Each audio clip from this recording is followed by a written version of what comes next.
अब मैं आपको बिहार के एक लोकल लीडर के महल की कुछ अजीबोगरीब तस्वीरें दिखाऊंगा जिसे देखकर आप चौंक जाएंगे।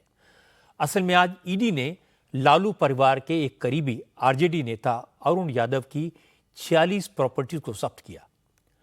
आरजेडी के पूर्व विधायक अरुण यादव और उनके परिवार पर बिहार में रेत की इलीगल माइनिंग से अपार संपत्ति बनाने और मनी लॉन्ड्रिंग करने का आरोप है। अरुण यादव की जो संपत्तियां जब्त की गई हैं उनमें 40 एग्रीकल्चर लैंड हैं, दानापुर में 4 फ्लैट हैं, पटना के पाटलिपुत्र कॉलोनी में एक कमर्शियल लैंड शामिल है। अरुण यादव के बैंक अकाउंट में 2 करोड़ 5 लाख रुपए मिले। बैंक अकाउंट अब सीज हो गया है।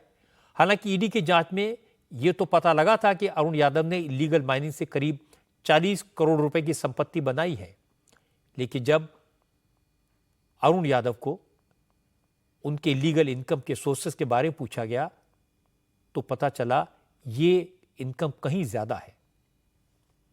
अरुण यादव के गांव में बने उनके महल की तस्वीरें सामने आई तो अधिकारी भी हैरान रह गए। कई एकड़ में फैले इस महल की 4 दीवारी 15 फीट से ज्यादा ऊंची है। दीवार के कोनों पर वॉच टावर लगे हैं। महल में बड़े बड़े बाग बगीचे हैं। घर के भीतर नेताजी का दरबार लगता है और इसके लिए अलग दरबार हॉल बनाया गया है जिसमें 100 से ज्यादा लोगों के बैठने का इंतजाम है। अरुण यादव के महल के अंदर एक बड़ी सी गौशाला थी जिसमें 500 से ज्यादा गाय भैंसें थी। इस घर के अंदर एक बड़ा सा तालाब भी था। बड़े से गैराज में 1 दर्जन से ज्यादा बड़ी बड़ी गाड़ियां खड़ी रहती थी। घर के अंदर अरुण यादव के पूर्वजों की मूर्तियां लगी हुई हैं।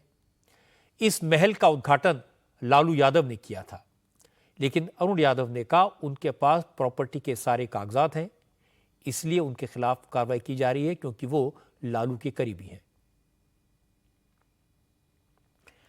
आज की बात में आज शुरू में मैंने आपको दिखाया था कि रतन टाटा कितने बड़े आदमी थे, उनके पास कितनी संपत्ति थी, कितनी बड़ी कंपनी थी, लेकिन वो कितनी सादगी से रहते थे। लेकिन अपने देश में एक ऐसे नेता को आपको दिखाना पड़ा जिनकी कमाई का ठिकाना नहीं, लेकिन महल करोड़ों का। यह बात सिर्फ एक अरुण यादव की नहीं है। ईडी का केस कितना सच्चा है, कितना झूठा है, इसकी भी नहीं है। यह साफ दिखाई दे रहा है कि एक लोकल लीडर ने कितना बड़ा महल बनाया, वो किस शान शौकत से रहते हैं। जिस बिहार में जनता के लिए 2 वक्त की रोटी कमाना मुश्किल है, जहां हॉस्पिटल्स की बुरी हालत है, स्कूल बस से बदतर होते जा रहे हैं, वहां एक लोकल लीडर द्वारा संपत्ति का ऐसा डिस्प्ले सवाल तो खड़े करता है। इसी तरह की बातों ने बिहार में तेजस्वी यादव और उनकी पार्टी के लिए बड़े सवाल खड़े किए हैं। उनके पार्टी के लोग विलासिता और शक्ति प्रदर्शन के दम पर लोगों को डराते हैं। वो ये सोचते हैं कि वो बाहुबली हैं और लोग डर कर उन्हें वोट दे देंगे। लेकिन अब जमाना बदल गया है, जनता ऐसी बातों को बर्दाश्त नहीं करती। विदा लेने से पहले आपको बता दूं कि इस बार आपकी अदालत में मेरे मेहमान हैं केंद्रीय मंत्री गिरिराज सिंह। गिरिराज सिंह अपने तीखे बयानों के लिए हमेशा चर्चा में रहते हैं।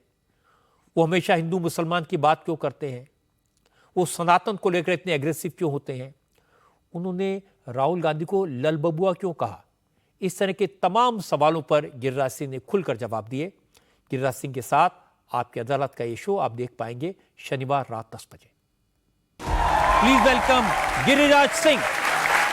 आपकी पार्टी की जीत हुई है, विनम्र होना चाहिए, लेकिन आपने क्या कहा, राहुल गांधी बेशर्म है, राहुल गांधी मुंह के बल गिरे। हरियाणा के चुनाव में कह रहे थे मैं तो जीत गया, मैं तो जीत गया।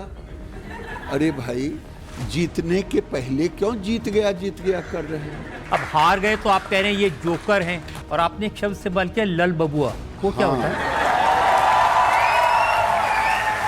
जो बड़े बाप के बेटे होते हैं उनको लल बबुआ कहा जाता है, जिनको कोई ज्ञान नहीं होता।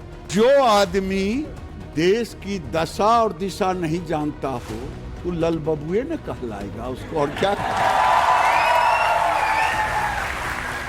केंद्रीय मंत्री गिरिराज सिंह आपकी अदालत में शनिवार रात 10 बजे।